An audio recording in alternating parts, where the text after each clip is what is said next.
segala kemuliaan yang buat Tuhan. Mari yang siap diberkati dengan sukacita sama-sama kita katakan amin. Tepuk tangan yang paling meriah buat Tuhan. Silakan itu saudara. Terima kasih untuk setiap rekan-rekan yang sudah melayani luar biasa dan dari mimbar bisa mau sampaikan salam damai sejahtera. Shalom. Sekali lagi shalom. Haleluya. Dalam Tuhan ada sukacita, dan di mana ada sukacita pasti ada senyuman di wajahnya. Boleh sama-sama berikan senyum dulu saudara. Jumpai kanan kiri depan belakang. Katakan mari bersukacita dalam Tuhan. Yuk minimal 2-3 orang kiri kanan depan belakangmu dengan senyuman yang paling manis. Saya mau bilang saudara, kalau ada senyuman sekalipun belum mandi kelihatan udah mandi saudara.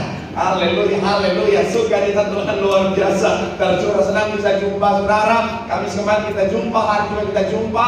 Artinya saudara sungguh-sungguh cinta Tuhan, semangat cari Tuhan. Saya mau bilang saudara, orang yang setia semangat cari Tuhan, janji Tuhan, hidupnya anak cucunya pasti diberkati Tuhan. Tepuk tangan sekali lagi yang paling meriah buat Tuhan. Sama-sama bilang sama saya, aku pasti diberkati Tuhan.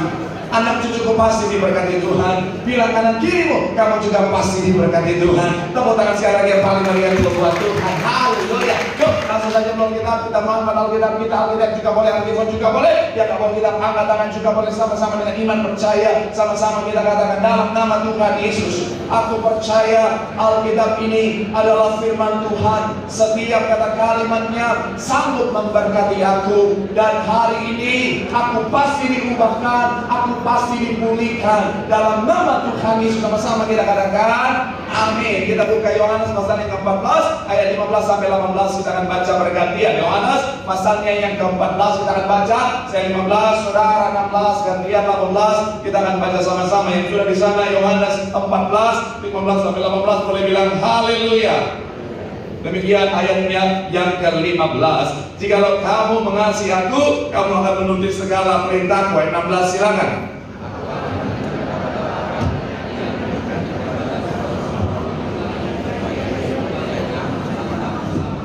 Ayat 17 dikatakan apa? Yaitu roh kebenaran. Dunia tidak dapat menerima dia sebab dunia tidak melihat dia dan tidak mengenal dia. Tetapi kamu mengenal dia sebab dia menyertai kamu dan akan diam di dalam kamu. Ayat 18 sama-sama 3. Ya, aku tidak akan meninggalkan kamu sebagai yatim piatu. Aku datang kembali apa? Kepadamu. Saya mau ajak saudara untuk lihat ayat 17 sama-sama sekali lagi saudara. Ayatnya yang ke-17. 3. Ya, yaitu apa? Roh kebenaran. Sama-sama bilang sama saya roh kebenaran. Sama-sama bilang sama saya roh kudus.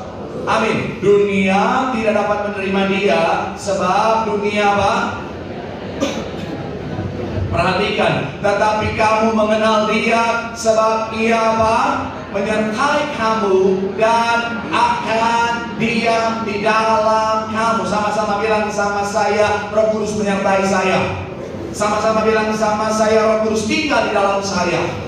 Amin. Setelah Tuhan naik ke sorga, Tuhan menganugerahkan saudara dan saya roh penolong yang namanya roh kudus saudara. Dan dia bersama-sama dengan kita, bahkan dia tinggal di dalam kita saudara. Nah, dan sebagai roh penolong, roh kudus itu menolong setiap kita. Sekali lagi, sebagai roh penolong, roh kudus yang bersama-sama dengan kita, yang tinggal di dalam kita, dia menolong setiap kita. Nah, kita akan sama-sama pelajari hari ini saudara. Kita akan sama-sama membahas apa yang roh kudus kerjakan dalam kehidupan setiap kita sebagai roh penolong itu saudara. Dengan judul khotbah hari ini adalah bicara tentang kehadiran Roh Kudus. Sama-sama bilang sama saya Roh Kudus hadir. Sama-sama bilang sama saya kehadiran Roh Kudus. Amin. Untuk menolong saya. Amin. Kita sama-sama kita akan bahas saudara. Doa saya sekali lagi setiap yang hadir semuanya pasti diberkati Tuhan. Tepuk tangan sekali lagi yang paling meriah dulu buat Tuhan. Haleluya. So, apa yang Roh Kudus kerjakan dalam kehidupan setiap kita sebagai roh penolong? Yang pertama saya mencatat di sini saudara adalah menolong kita untuk berdoa. Sama-sama bilang sama saya menolong kita untuk berdoa. Sama-sama bilang sama saya menolong kita dalam berdoa. Amin. Ayatnya yang ke-26 27 di Roma pasalnya yang ke-8. Roma 8 26 sampai 27 saudara. Kita akan sama-sama baca. Ayatnya yang ke-26 sampai 27 yang sudah di sana boleh bilang aku diberkati. 3. Ya, demikian juga Roh membantu kita dalam apa? Tapi Roh sendiri berdoa untuk kita kepada Allah dengan apa? Yang tidak terucapkan. Ayat 27. Dan Allah yang menyelidiki hati nurani mengetahui maksud Roh itu, yaitu apa? Kehendak Allah. Berdoa untuk apa? Sama-sama bilang sama saya yang tidak terucapkan. Sama-sama bilang sama saya, sesuai dengan kehendak Allah. Amin. Nah, saya mencatat di sini, saudara, manusia adalah makhluk yang terbatas. Saudara dan saya, kita terbatas, kita nggak sempurna, saudara. Dan keterbatasan kita akhirnya berpengaruh pada saat ketika kita berdoa. Sekali lagi, saudara dan saya, kita adalah manusia yang terbatas. Dan akhirnya apa? Keterbatasan kita juga seringkali berpengaruh pada saat ketika kita berdoa. Kadang-kadang, saudara, karena kita manusia yang terbatas, kadang-kadang kita sudah planning kita mau doa apa saja, tapi ketika kita berdoa, kita lupa untuk mengucapkan itu, saudara. Pernah ngalamin itu ya? Oh, saya mau berdoa tentang ini. Ketika kita berdoa, akhirnya apa? Ternyata ada doa yang sebenarnya kita sudah planningkan untuk kita doakan, malah kita lupakan. Apalagi kalau misalnya tiba-tiba diminta untuk berdoa. Oh, ada kamera ini. Sarang ini apa live ya? Live. Shalom yang lagi live sarang ini. Nah, jadi saya mau bilang, tahu ini ya, nggak apa-apa ya. Nah, jadi saya mau bilang sekarang ke saudara ya, bahwa ketika kita berdoa, bahwa kadang-kadang kita berdoa, kita apalagi kalau misalnya diminta berdoa di depan banyak orang, kadang-kadang kita saking gugupnya kita lupa mengucapkan apa yang harusnya kita doakan. Nah, saya mau bilang saudara, di sinilah Roh Kudus bekerja untuk menolong setiap kita. Makanya di ayat yang kita baca tadi, saudara, doa-doa yang tidak terucapkan, ada keluhan-keluhan yang tidak terucapkan, sama-sama bilang sama saya, Roh Kudus menolong kita. Amin. Dan saya mau bilang saudara, ini satu hal yang sangat manusiawi. Kenapa? Karena kita terbatas. Jangankan saudara, saya aja pendeta yang tugasnya berdoa, pekerjaannya berdoa, ada saat di mana saya bisa tidak berdoa dengan baik, saudara. Contohnya apa? Ketika mendoakan jemaat, saudara. Saya kadang-kadang kalau mendoakan jemaat, kadang-kadang saya menyadari kadang-kadang banyak kekurangan di sana. Kenapa? Karena kadang-kadang jemaat kalau minta doa banyak banget. Iya loh. Kalau minta doa satu paket gitu, Pak Pendeta tolong doakan ini, banyak sudah. Nah, saya kan manusia yang terbatas, saya berusaha untuk mengingat semuanya ini. Oke. So, 15 pokok doa. Oke, siap. Mari kita sama-sama berdoa. Iya. Terus lagi berdoa, baru pokok doa yang ke-8, dia lanjut lagi, Pak Pendeta ini lagi, Pak Pendeta. Ini yang ketawa pelaku atau bagaimana ini? Iya loh, ada jemaat tadi pagi saya baru khotbah ini, ada jemaat ini. Oke, saya sudah doakan. Saya sementara berdoa, di dalam tengah-tengah doa dia sambut dengan apa? Lanjutan, Pak Pendeta ini juga, Pak Pendeta ini juga. Untung tangan saya lagi di kepala dia. Kalau di mulut saya bungkam itu mulutnya. Haleluya. Saya mau bilang sekali lagi saudara, tapi begini ya, kalaupun tidak terucapkan, saya sangat percaya Roh Kudus menyempurnakan doa itu, katakan amin. Karena itulah tugas Roh Kudus, itulah kenapa Roh Kudus Tuhan kirimkan bagi setiap kita jadi penolong untuk membantu kita berdoa. Kenapa? Karena sekali lagi seringkali kita berdoa itu nggak sempurna, saudara. Saya kemarin sempat ingat saudara, pernah saya kesaksian tempat ini saudara. Saya kan lama kan sebelum jadi pendeta Jakarta saudara, pendeta metropolitan ini saudara. Iya, saya dulu pendeta antar kota antar provinsi saudara. Iya, saya udah kayak bus, saudara. Pokoknya berangkat. Sampai udah kenal sama pramugari di setiap lewat. Bos, kakak pertama siap. Saking seringnya saudara, berangkat Sabtu pulang Minggu, pulang Senin. Hanya begitu dulu saudara. Nah, singkat cerita saudara, sama saya lama pelayanan di Manado, tiba-tiba dapat jadwal KKR di Surabaya. Akhirnya ya udah pelayanan ke sana. Selesai itu mereka, karena saya jalan ke sana, mereka bilang, Pak, tolong doa tutup, Pak. Akhirnya doa pengerja, doa tutup. Selesai berdoa, mereka komplain, Pak Pendeta tadi bukan berdoa, bukan untuk Tiberias Sulut, tapi Tuhan salah kan? Nah, bukan untuk Tiberias Surabaya, tapi untuk Tiberias Sulut, Pak. Oh Tuhan, saya memang salah, tapi saya percaya Roh Kudus yang menyempurnakan. Amin. Saya pernah cerita tempat ini, teman saya pendeta orang Jakarta, aslinya dari Jawa saudara, tiba-tiba disuruh pelayanan ke Manado. Oma datang minta doa, Pak Pendeta tolong doakan Tape Puru. Orang Jakarta, orang Jawa, ente nyaho apa itu Tape Puru? Tape Puru bukan jenis tape. Tape Puru artinya kita puru, artinya perut saya. Jadi oma ini datang bilang, Pak Pendeta tolong doakan sakit Tape Puru. Artinya apa? Perut saya sakit. Saudara juga baru tahu ya? Sama, si pendeta itu juga baru tahu. Jadi dia pikir Tape Puru jenis penyakit. Jadi ketika dia oma bilang sakit Tape Puru, dia doa buat oma kita berdoa, sakit Tape Puru dipatahkan, Tape Puru dihancurkan. mental. Oh Tuhan, so sakit dia mau patahkan lagi, dia mau hancurkan. Ini pendeta apa ini? Oh Tuhan, bayang. Oh mas, sejak saat itu konon katanya trauma kena mental. Iya kan? Mungkin pendeta ini salah, tapi Roh Kudus menyempurnakan doanya. Amin. Makanya sekali lagi saya mau bilang saudara, Roh Kudus sebagai penolong, dia menyempurnakan untuk apa setiap kita ketika kita berdoa. Amin. Makanya selalu ingat baik saudara, ketika kita berdoa minta Roh Kudus hadir supaya apa? Roh Kudus menyempurnakan doa kita. Tepuk tangan yang paling bagi dulu. Haleluya. Nah, masih dalam poin yang sama saudara, dalam konteks menyempurnakan juga di sini saudara. Kalau saudara lihat ayat selanjutnya, coba sama-sama kita baca saudara. Ayatnya yang selanjutnya masih di dalam Roma tadi saudara. Ayat 27 sama-sama kita baca. Ayatnya yang ke-27 dikatakan apa? 3 ya. Dan Allah yang menyelidiki hati nurani mengetahui apa? Yaitu bahwa ia sesuai dengan kehendak Allah berdoa untuk apa? Sama-sama bilang sama saya kehendak Allah. Amin. Nah begini saudara, ketika kita berdoa juga saudara, dalam kemanusiaan kita seringkali kita berdoa sesuai dengan kehendak kita, sesuai dengan kadang-kadang saudara yang kita doakan tanpa kita sadari sudah seturut dengan kedagingan kita saudara. Dan akhirnya apa? Inilah yang gak sesuai dan kadang-kadang saudara tidak sejalan dengan kehendak Tuhan dalam kehidupan setiap kita. Makanya Roh Kudus menolong kita untuk mengarahkan doa kita yang gak sesuai dengan rencana Tuhan. Rancangan Tuhan itu kembali kepada rancangan Tuhan, supaya rancangan Tuhan yang terjadi. Katakan amin. Karena saya mau bilang saudara, kadang-kadang apa yang kita minta gak sesuai dengan rancangan Tuhan. Kadang-kadang apa yang kita minta justru bertentangan, bahkan sesuatu yang sangat berbahaya buat kita di depan hari saudara. Makanya Roh Kudus mengarahkan, no, bukan begitu berdoa, beginilah berdoa. Untuk mempermudah saya, gak akan undang boyband saya lagi, gak kan? Tenang saja hari ini saudara. Saya percaya saudara juga udah bosan lihat mereka, karena saya juga bosan saudara.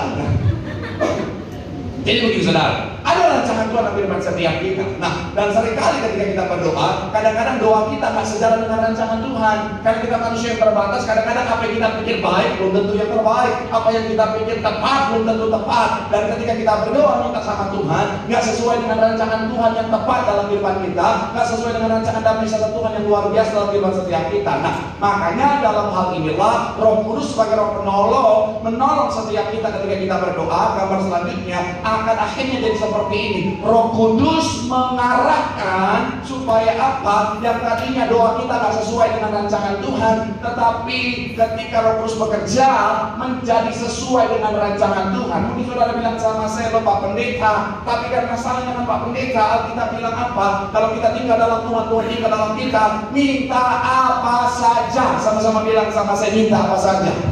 Amin. Kita akan ajak, saya akan ajak saudara untuk melihat ayatnya supaya sama-sama kita paham. Yohanes 15 ayat 7. Yohanes pasalnya yang ke-15 ayat 7, sama-sama kita baca. 3. Ya, jikalau mintalah apa saja yang dan kamu akan apa?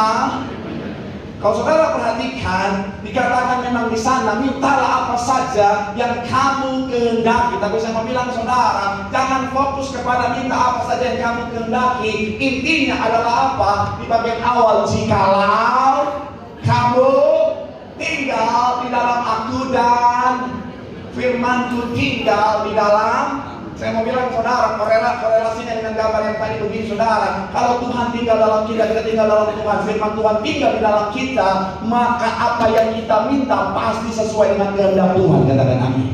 Orang yang tinggal dalam Tuhan, Tuhan tinggal dalam dia tinggal dalam firman Tuhan tinggal dalam dia, maka hati dan pikirannya pasti sejalan dengan apa? Dengan kehendak Tuhan saudara. Nggak mungkin aneh-aneh saudara. Betul ya? Iya ya. Amin ya, apa nggak terima atau bagaimana ini? Atau belum pada sarapan ini? Haleluya. Makanya bangun pagi, babi, haleluya. Saya mau bilang sekali lagi saudara, orang itu kan sampai batu ya. Orang yang tinggal dalam Tuhan, Tuhan tinggal dalam dia, maka pikirannya pikiran Kristus. Katakan amin. Makanya dikatakan apa? Mintalah apa saja yang kamu kehendaki. Saya baca saudara untuk melihat bahasa aslinya, saudara. Yang kamu kehendaki dalam bahasa aslinya, kata kehendaki, kamu kehendaki bahasa aslinya di sini, saudara, adalah telo. Telo itu artinya apa, saudara? Bicara tentang yang Tuhan kehendaki atau kehendaknya, atau juga bicara tentang apa? Sejalan dengan kehendak Tuhan. Sama-sama bilang sama saya, sejalan dengan kehendak Tuhan. Jadi orang yang tinggal dalam Tuhan, Tuhan tinggal dalam dia, yang tinggal dalam firman, firman tinggal dalam dia, maka kehendaknya sejalan dengan kehendak Tuhan, saudara. Maka disitulah doa kita pasti dijawab Tuhan. Tadi saya coba pikir-pikir analogi yang cocok apa kira-kira ya. Misalnya begini, saudara. Kalau saudara punya anak, saudara punya kehendak, yaitu apa? Supaya dia lulus di dalam sekolahnya misalnya. Dan akhirnya apa? Saya mau bilang, saudara, selama yang dia minta sesuai dengan kehendak saudara, artinya mungkin sejalan dengan rancangan saudara untuk dia lulus, misalnya dia minta yang namanya buku, dia minta segala macam keperluan sekolah dan lain sebagainya, pasti saudara akan kasih, betul ya? Kalau misalnya saudara, dia minta, dia mungkin udah lulus SMA, udah masuk kuliah, saudara dia minta apa? Maaf, minta tolong kendaraan dong, selama itu masih masuk akal dan saudara mampu, saya pikir saudara kasih. Motor pak, ya udah kasih. Mobil pak, saudara kasih. Kalau tiba-tiba dia minta tank, saudara kasih nggak? Ya enggak lah. Ntar dia ancam dosennya dengan tank. Bapak kasih nilai A+ atau saya dor ini pak. Oh Tuhan. Saya mau bilang, saudara, itu pun Tuhan dalam kehidupan kita. Makanya orang yang dipenuhi Roh Kudus, hidup dalam Tuhan, Tuhan tinggal di dalam dia, gak mungkin doanya aneh-aneh, saudara. Jadi mintalah apa saja itu bukan berarti membuat kita jadi liar dalam berdoa. No. Orang yang dipenuhi Roh Kudus, doanya pasti berkenan di hadapan Tuhan. Jadi nggak mungkin orang udah dipenuhi Roh Kudus, udah punya istri, minta istri tambah lagi, nggak mungkin itu, saudara. Orang sudah di dalam Tuhan, Tuhan tinggal di dalam dia, nggak mungkin udah punya istri, melihat orang lain, Tuhan, aku berdoa Tuhan tukar tambah Tuhan. Nggak ada gitu, saudara. Atau ada wanita belum menikah, pengen menikah. Dia lihat ada orang cakep, sukses, kaya raya, sultan, alam sutra dan sekitarnya, tapi udah punya istri, gak mungkin dia berdoa, Tuhan cabut nyawa istrinya. Hei, haleluya, nggak ada.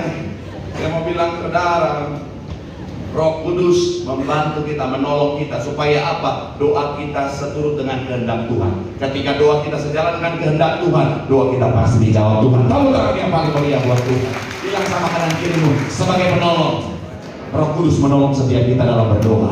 Tepuk tangan yang paling meriah buat Tuhan. Haleluya. Yang kedua, apa yang Roh Kudus kerjakan sebagai penolong dalam kehidupan setiap kita? Roh Kudus memuliakan Tuhan. Sama-sama bilang sama saya, menolong kehidupan setiap kita. Roh Kudus memuliakan Tuhan. Amin. Yohanes 16 ayat 14. Yohanes pasalnya yang ke-16 ayat yang ke-14. Sama-sama kita baca. Yang sudah di sana boleh bilang, aku diberkati. 3 ya. Ia akan apa? Memuliakan aku. Sebab apa yang diterimanya dari, sama-sama bilang sama saya, Roh Kudus memuliakan Tuhan melalui kehidupanmu. Amin. Roh Kudus akan memuliakan Tuhan melalui kehidupan setiap kita, saudara. Jadi ketika Roh Kudus sebagai penolong, saudara, kalau saudara ingat apa tujuan Tuhan menciptakan saudara dan saya, tujuannya adalah apa? Untuk kemuliaan nama Tuhan, supaya melalui kehidupan setiap kita banyak jiwa dimenangkan. Sekali lagi balik-baliknya untuk apa? Untuk kemuliaan nama Tuhan. Nah, disinilah Roh Kudus bekerja menolong setiap kita supaya kehidupan kita tetap sesuai dengan karya Tuhan, yaitu apa? Untuk kemuliaan namanya. Makanya Roh Kudus memampukan kita, menguatkan setiap kita, memberikan talenta, menyempurnakan talenta apa yang kita bicarakan, saudara, dan lain sebagainya, semuanya untuk kemuliaan nama Tuhan. Ada kesaksian, ada statement dari seorang hamba Tuhan yang luar biasa. Dia adalah seorang pendeta, seorang preacher, pengkhotbah yang luar biasa, saudara, sekaligus pemilik panti asuhan dengan 10.000 anak, saudara, yang dia tolong pada saat itu, saudara. Namanya Josh Muller, saudara. Dia dalam khotbah, dia begitu luar biasa, dan satu statement yang sangat memberkati saya, dia bilang begini, saudara. Jadi bahwa pengurapan dari Roh Kudus menolong saya ketika saya berkhotbah. Saya tidak akan pernah mampu untuk mengajar kebenaran Tuhan dari kemampuan saya sendiri, saudara. Jadi ternyata dia menyadari bahwa kemampuan di dalam berkhotbah, dalam menyampaikan firman kebenaran Tuhan, semuanya karena ada peran Roh Kudus di sana, saudara. Dan itu pun yang juga saya sadari, saya selalu minta bahwa apa, Tuhan penuhi hamba-Mu biar Roh Kudus yang bekerja. Dan saya mau bilang saudara, saya terbatas, tetapi kalau Roh Kudus bekerja menyempurnakan firman di hati saudara, saudara pasti diberkati sempurna, katakan amin. Jadi makanya ketika saudara dan saya setiap kita dipenuhi Roh Kudus akan menolong setiap kita, maka kehidupan kita akan jadi kemuliaan buat Tuhan. Saya kemarin sedikit kesaksian saudara, saya bagikan juga di Instagram saya. Saudara yang follow pasti sudah tahu, yang belum follow, nah, yang nonton juga yang belum follow. Nah, jadi di blog aja nggak apa-apa. Nah, jadi saya kemarin saudara hari Kamis kan 8 sesi ya, karena satu Salmini nggak ada, jadi nggak 9 tapi 8. Dan di tengah kesibukan pelayanan yang padat ini saudara, di salah satu sesi cabang ibadah saudara, saya sampai begitu lift terbuka, koordinator beberapa pengerja udah stay di depan saudara, mereka nungguin saya. Kenapa? Karena ada seorang wanita, seorang umi dari Malang, katanya saudara datang bela-belain saudara dari Malang. Untuk apa kamu? Untuk bisa ketemu dan foto bareng. Dan Pak Pendeta, saya sangat diberkati apa yang Pak Pendeta kerjakan siang dan lain sebagainya. Jujur ketika saya lihat itu saudara, saya terharu saudara. Sambil di hati saya muncul backsound, siapakah? Kenapa ketawa? Itu lagu rohani loh. Kalau di hati saya munculnya gue kece, lala, nah itu lagu rohani. Siapa? Ini kan sesuai request ya, jokesnya ditambah ya, jadi saya tambah nih. Jangan ini, kita pagi-pagi bikin ketawa-ketawa, sakit pipi. Saya mau bilang sekarang saudara, sampai merasa Tuhan, siapakah aku ini? Tuhan. Akhirnya saya posting kemarin saudara, puji Tuhan, saya lihat di komentar-komentar banyak yang bilang, Pak Pendeta, kami juga sangat diberkati. Kami bukan Kristen tapi kami sangat diberkati dalam hati saya. Siapakah? Ini saya sampai Tuhan, ya ampun. Pak Pendeta, nanti kalau kami ketemu, kami juga mau foto bareng, Pak Pendeta dan lain sebagainya saudara. Walaupun akhirnya tengah-tengah itu komen begini, oh Pak Pendeta saya mau culik boleh nggak? Oh Tuhan, siapakah? Nah. Tapi sekali lagi saya mau bilang saudara, saya menyadari oh Tuhan betapa luar biasa Roh Kudus bekerja. Makanya saya juga minta doa, saya selalu berdoa supaya hidup saya tetap untuk kemuliaan Tuhan. Saya juga dengan segala kerendahan hati minta saudara berdoa juga untuk saya supaya hidup saya tetap untuk kemuliaan nama Tuhan. Dan saya berdoa semua yang hadir hidup untuk kemuliaan nama Tuhan. Coba tangan yang paling meriah buat Tuhan. Bilang sama kanan kiri, Roh Kudus memampukan setiap kita untuk menjadi kemuliaan buat Tuhan. Coba tangan yang paling meriah buat Tuhan. Namun mulai siap-siap kita akan lihat 2 poin terakhir saudara. Yang ketiga, apa yang Roh Kudus kerjakan sebagai penolong dalam setiap kita? Roh Kudus memberitahukan tentang masa depan. Sama-sama bilang sama saya masa depan. Yohanes 16 ayat 13. Yohanes 16 ayatnya yang ke-13. Sama-sama kita baca. 3, ya. Tetapi apabila ia datang, yaitu apa? Roh kebenaran, ia akan apa?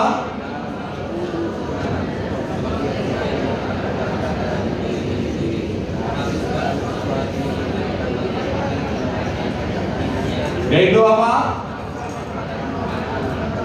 Perhatikan kalimat terakhir. Akan memberitakan kepadamu hal-hal yang akan datang. Jadi kalau saudara lihat dalam kitab ada saat di mana contohnya Rasul Yohanes, Roh Kudus kasih tahu tentang apa yang akan terjadi. Makanya ada kitab Wahyu saudara. Roh Kudus kasih tahu apa yang akan terjadi di masa depan. Supaya apa sih Roh Kudus kasih tahu kita tentang masa depan? Supaya sebagai anak Tuhan kita siap. Supaya sebagai anak Tuhan kita tahu bagaimana harusnya merespon dengan benar. Supaya sebagai anak Tuhan kita tahu bagaimana kita bersikap mulai saat ini, saudara. Suatu saat anak kita dikasih tahu tentang apa? Oh nanti di akhir zaman akan ada masa-masa super dan lain sebagainya. Sejak saat ini kita sudah mempersiapkan diri kita supaya ketika itu terjadi kita menjadi anak Tuhan yang kuat. Jadi itulah Roh Kudus bekerja dengan luar biasa dalam kehidupan setiap kita. Kasih tahu tentang yang namanya masa depan. Makanya saya percaya saudara juga pasti pernah ngalamin ya. Belum terjadi tapi di hati saudara Tuhan sudah bicara, Roh Kudus sudah bicara. Jangan. But it's okay. Maju aja. Karena nanti ke depan ada begini. Misalnya saudara dalam bisnis, saudara belum tanda tangan, tapi Roh Kudus sudah kasih sign, kasih tahu tentang masa depan. Jangan. Ini bahaya buat kamu nanti. Ini ke depannya bisa akan menghasilkan kerugian. Jangan. Ini orang ini nggak benar, ini pujian dan lain sebagainya. Jangan. Atau ini bagus nih, ini akan membawa kepada rekan besar dan lain sebagainya. Itu Roh Kudus yang bicara. Atau anak muda yang sementara menjalani hubungan, Roh Kudus bicara, jangan. Itu biawak itu.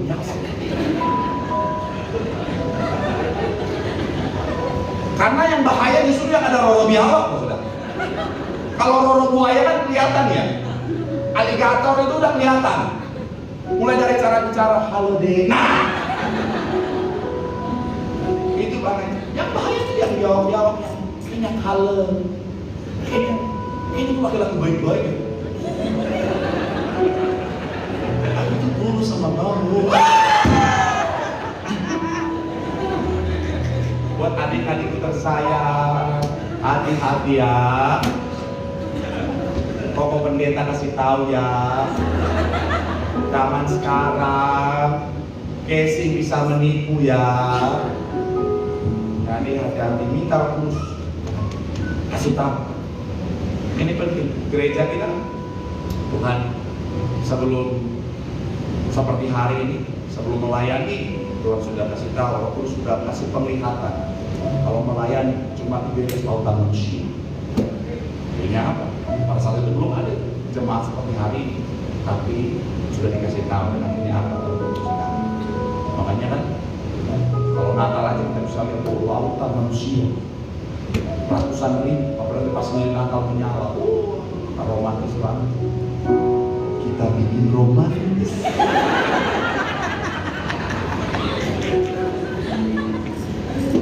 Makanya buat anak muda yang masih ngeluh-ngeluh, Pak Pendeta belum dapat jodoh yang anak Tuhan. Hello, dari ratusan ribu ini yang menyala, masa nggak ada yang bisa menerangi hati? Masa harus pakai obor baru hati menyala? Makanya datang Natal atau minimal tuh datang nanti winter camp, cari Tuhan, jangan cari jodoh di sana kan. Tapi kalau mendapat jodoh itu puji Tuhan. Jadi kita masuk depan. Yang terakhir, mengingatkan tentang firman. Sama-sama bilang sama saya, mengingatkan tentang firman. Ayat terakhir kita, Yohanes 14 ayat 26. Sama-sama, 3 ya. Tetapi penghibur, yaitu Roh Kudus, yang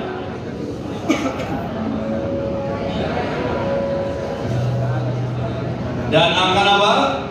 Mengingatkan kamu akan semua yang telah. Sama-sama bilang sama saya, mengingatkan firman.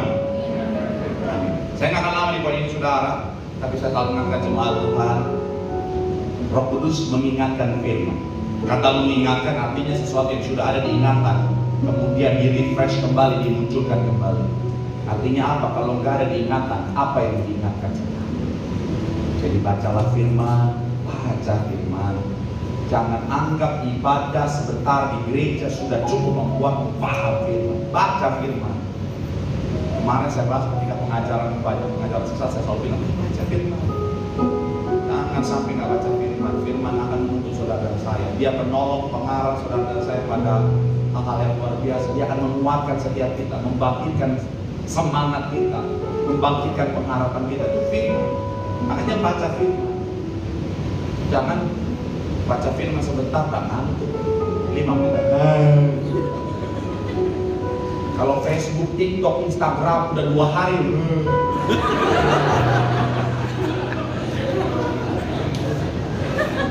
Sampai udah jungkir balik, sampai kamar mandi loh. Ada banyak orang di kamar mandi loh. Bayangin loh. Lagi pelepasan dia. Sampai 2 jam, akhirnya bangun udah kayak orang kena stroke. Aduh, kram.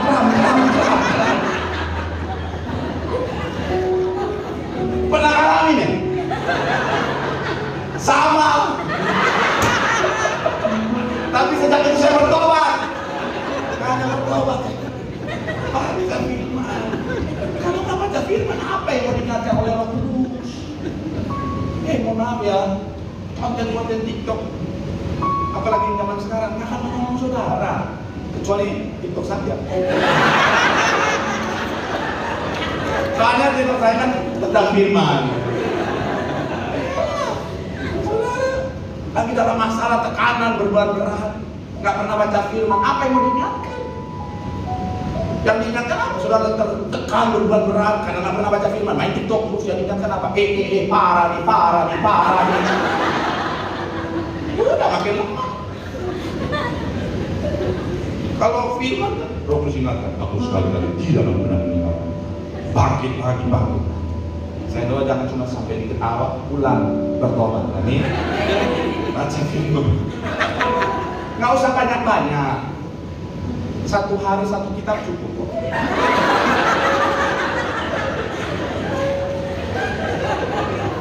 Ya sudah. Satu hari satu pasal. Dalam Alkitab 1189 pasal. 3 tahun selesai lah. Tinggal berapa? 3 tahun oke lah. Satu kitab nggak mau, satu pasal aja. Tapi dia saya nggak kuat. Satu hari satu ayat. Ya nggak apa. Saya hitung itu kalau kita satu hari satu ayat tuh satu Alkitab 31 ribuan. Ya 85 tahun. Kan mungkin saudara punya iman panjang umur nggak apa-apa. Doa saya, saudara jadi anak Tuhan yang senantiasa hidup dalam firman. Ketika saudara mengalami masalah tantangan persoalan, Roh Kudus ingatkan firman, saudara kuat dan melihat kemenangan. Tepuk tangan sekali lagi yang paling meriah buat Tuhan. Bilang sama kanan dirimu, Roh Kudus mengingatkan firman. Bilang sama yang ngomong makanya baca. Bilang sama yang ngomong lu juga jangan ngomong doang. Tepuk tangan yang paling meriah buat Tuhan. Jadi bukan kita makan jangan, tepuk tangan saudara-saudara yang paling meriah. Haleluya, haleluya. Ku angkat hatiku,